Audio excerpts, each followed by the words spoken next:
Feet first presentation versus arm first presentation. Remember, we have good visibility in here.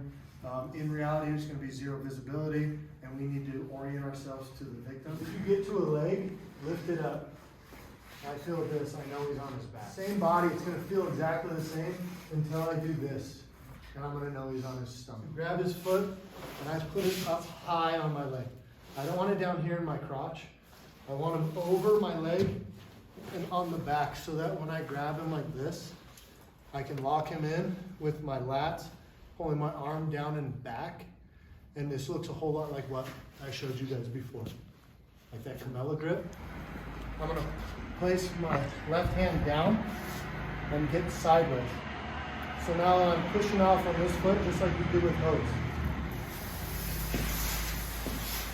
Now I can see where I'm going, I can look overhead and I can look back behind me. If I get caught on something, I can look back and see like what's going on. And I want to go feet first that way. There's nothing that's going to stop me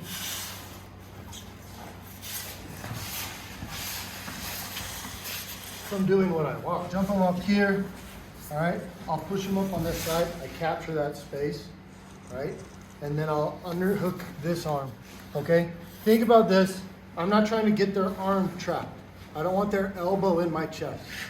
What I want is my chest on his shoulder and this tricep flat against my chest, okay? You'll grab your pack, you'll kind of lock that arm out. You get into that same position, and you're gonna move them. But again, this isn't a 25-foot drag. This is a 10-foot drag in and out of a dirty area into isolation, or the door's right there. Okay, and we'll do a quick how to get them from prone to supine. Okay. If you feel this, you should know they're automatically on their stomach. If I reach this way and across, it's more difficult right here.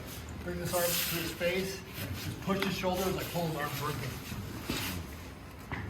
As you feel, as soon as you start to lift this arm up and go to that half Nelson kind of thing, you can feel him already starting to roll. And it's pretty gentle. We talk about pace. I don't know if we passed this on, but you got a primary plan, an alternate plan, a continued plan, and then lastly, an emergency plan. If this is a big guy and I'm struggling with that arm drag, again, I gather, I push him up, I gather, I capture that space with my knees. If I have to drag him a long ways, I'm not gonna waste my time with an arm drag. Right? If I take an extra 5 to 10 seconds to web this guy, then my move is gonna be half the time. If I'm here, I'm gonna grab his head. What I'm gonna do now is I'm driving my knee down into his right hip. I'm pushing him forward.